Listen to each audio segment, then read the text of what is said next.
2019 সালের 8 সেপ্টেম্বর এই দিনটিই ছিল এমভি গোল্ডেন রে নামের বিশাল জাহাজটির জীবনের সবচেয়ে ভয়াবহ মুহূর্ত।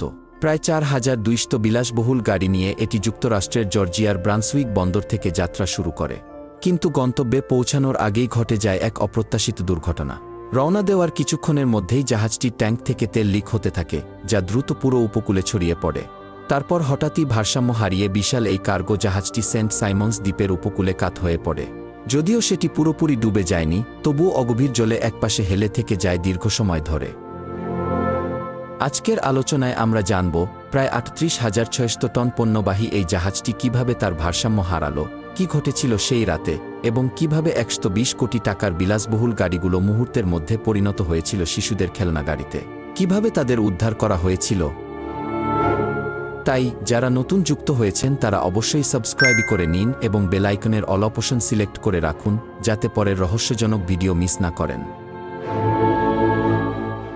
2019 সালের 8 সেপ্টেম্বর এমভি গোল্ডেন রে নামের 656 ফুট লম্বা জাহাজটি সেন্ট সাইমন্সে আটকে পড়ে। বন্দর ছাড়ার মাত্র 23 মিনিট পরই ঘটে ভয়াবহ দুর্ঘটনাটি। বিশাল দেহী জাহাজটি যখন মোড় নিচ্ছিল তখন হঠাৎ এক বিপর্যয় নেমে আসে। পরে তদন্তে জানা যায় জাহাজটির একটি 7 বাই 7 ফুট আকারের জলরোধী দরজা ভুলবশত খোলা ছিল। সেই ফাঁক দিয়েই সমুদ্রের পানি দ্রুত ইঞ্জিন কক্ষে ঢুকে পড়ে, কিন্তু কেউই যাত্রার আগে নিশ্চিত করেনি যে দরজাটি সঠিকভাবে বন্ধ ছিল কিনা।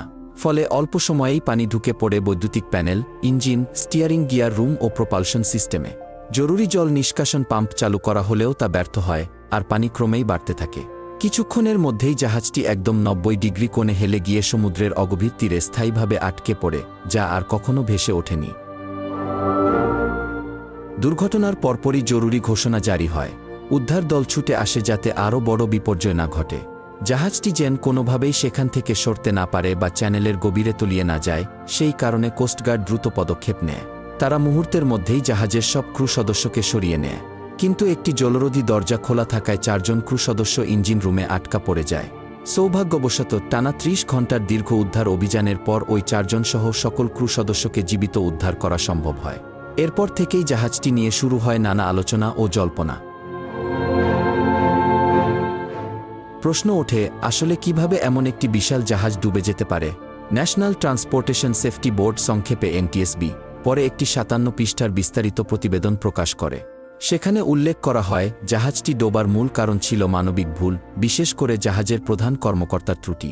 তিনি 21টি ব্যালাস্ট ট্যাঙ্কের রিডিং সঠিকভাবে লোডকম নামে পরিচিত শিপাবো বোর্ডের স্থিতিশীলতা নির্ণায়ক কম্পিউটার সিস্টেমে ইনপুট দিতে ব্যর্থ হন। ফলে কম্পিউটারটি ভুল তথ্যের ভিত্তিতে হিসাব করে ফেলে। এই ভুল হিসাবের কারণে দেখা যায় জাহাজে প্রায় 40% কম ব্যালাস্ট এবং 12% বেশি কার্গো ছিল। যখন জাহাজটি মোড় নিত তখন এর ভারসাম্য নষ্ট হয়ে যায়। মাধ্যাকর্ষণ কেন্দ্র ও উচ্ছ্বাস কেন্দ্রের মধ্যে প্রায় 8 ডিগ্রি পার্থক্য তৈরি হয়, যা জাহাজের ভারসাম্য পুরোপুরি বিঘ্নিত করে। শেষ পর্যন্ত গোল্ডেন রে জাহাজটি আর উদ্ধার করা সম্ভব হয়নি। এনটিএসবির রিপোর্টে আরও এক চাঞ্চল্যকর তথ্য পাওয়া যায়। জাহাজের প্রধান কর্মকর্তাকে মাত্র 3 থেকে 4 ঘণ্টার সংক্ষিপ্ত প্রশিক্ষণ দেওয়া হয়েছিল, যেখানে শেখানো হয়েছিল কিভাবে লোড কম্পিউটার ব্যবহার করতে হয়।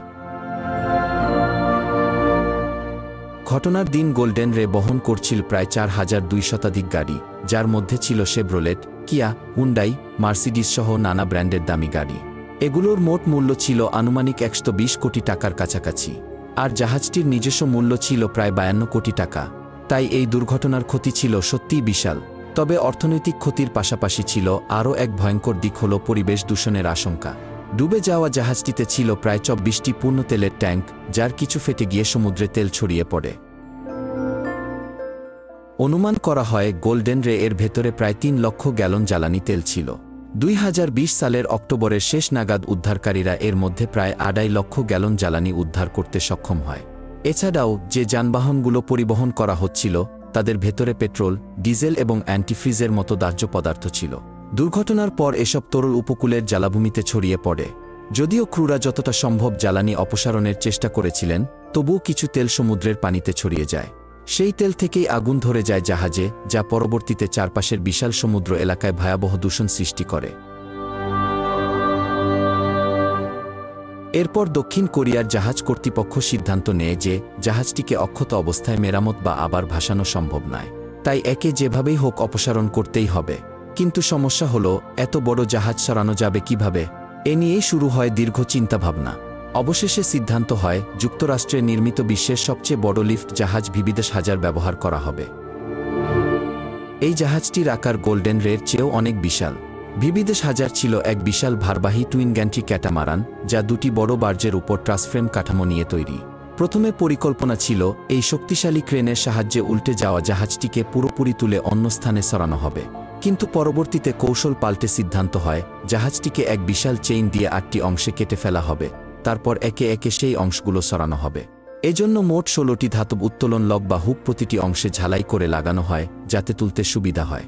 পাশাপাশি ডুবুরিদের জলে নামিয়ে পলি নিষ্কাশন এবং জল পরিষ্কারের কাজও করা হয়। পরিবেশ রক্ষার স্বার্থে প্রায় 30 একর এলাকা জুড়ে ইপিবি বা সুরক্ষা বাঁধ নির্মাণ করা হয়, যাতে তেল ও ধ্বংসাবশেষ চারদিকে ছড়িয়ে না পড়ে। অবশেষে 2020 সালের নভেম্বরের শেষ দিকে জাহাজ ডুবে যাওয়ার 1 বছরেরও বেশি সময় পর গোল্ডেন রের প্রথম অংশটি সফলভাবে কেটে অপসারণ করা হয়। প্রথম অংশ সরানোর পর দ্বিতীয় অংশ উত্তোলনের আগে সেটির ভেতরে থাকা বিলাসবহুল গাড়িগুলো বের করে নেওয়া হয়, যাতে ওজন কমে যায়। এই দৃশ্য দেখলে যে কেউ আবেগপ্রবণ হয়ে উঠতে পারেন, বিশেষ করে গাড়িপ্রেমীরা, কারণ সেসব দামি গাড়ি ধ্বংস হয়ে যেতে দেখা সত্যিই বেদনাদায়ক ছিল। বেবি ক্রেন যে অংশটি তুলছিল সেটি ছিল অতিরিক্ত ভারী, ফলে প্রথমে ধ্বংসাবশেষ এবং কাদা সরিয়ে নেওয়া জরুরি হয়ে পড়ে। প্রতিবার ভারী অংশ কেটে নেওয়ার পর সেটি কাছের বন্দরে নিয়ে যাওয়া হতো বড় লিফট ক্রেনের মাধ্যমে। সেখানে পৌঁছানোর পরও গাড়িগুলোকে আলাদা করে সরাতে হতো। পুরো এই জটিল কাজের সময় বিক্রেন প্রায় 45,000 টন ওজনের কাদা, ধ্বংসাবশেষ ও কার্গো তুলেছিল। শেষ ধাপের কাজটি সম্পন্ন হয় 2021 সালের 5 সেপ্টেম্বর, আর সেই বছরের 25 অক্টোবর সরানো হয় ধ্বংসাবশেষের শেষ অংশ। জাহাজের মোট 8টি বিশাল অংশ লুইসিয়ানার গিবসন শহরের একটি স্ক্র্যাপ ইয়ার্ডে নিয়ে যাওয়া হয়। অবিশ্বাস্য হলেও সত্যি, এই পুরো অপারেশন শেষ করতে প্রায় 1 বছর লেগেছিল। এতে অংশ নিয়ে প্রায় 10,000 কর্মী এবং ব্যবহৃত হয় প্রায় 30 লক্ষ ঘণ্টা। ইতিহাসে এটি ছিল একমাত্র জাহাজ যার ধ্বংসাবশেষ অপসারণে এত বড় আর্থিক ও পরিবেশগত ক্ষতির মুখোমুখি হতে হয়েছে। কর্তৃপক্ষের দেওয়া তথ্য অনুযায়ী এই উদ্ধার অভিযানেই খরচ হয়েছিল প্রায় 200 কোটি টাকা, যা জাহাজ ও তার মালামালের সম্মিলিত মূল্যের চেয়েও অনেক বেশি। তবে অর্থনৈতিক ক্ষতির চেয়েও গুরুতর ছিল পরিবেশ দূষণ। অভিযানের সময় উপকূল ও সমুদ্র থেকে প্রায় 9,500 পাউন্ড ধ্বংসাবশেষ এবং জাহাজের ভেতর থেকে আরও 8,000 পাউন্ড অবশিষ্টাংশ অপসারণ করা হয়েছিল। ফলস্বরূপ আশপাশের জল ও পরিবেশ মারাত্মকভাবে দূষিত হয়, যার প্রভাব বিশেষজ্ঞদের মতে কয়েক দশক পর্যন্ত স্থায়ী হতে পারে। তাই বলা যায়, বিশ্বের ইতিহাসে এটি এমন এক দুর্ঘটনা যা দীর্ঘদিন ধরে স্মরণীয় হয়ে থাকবে। এই ঘটনার বিষয়ে আপনার মতামত জানতে আমরা আগ্রহী, কমেন্টে জানাতে পারেন। আর যদি গল্পটি ভালো লেগে থাকে তবে একটি লাইক দিতে ভুলবেন না। দেখা হবে পরবর্তী নতুন এপিসোডে।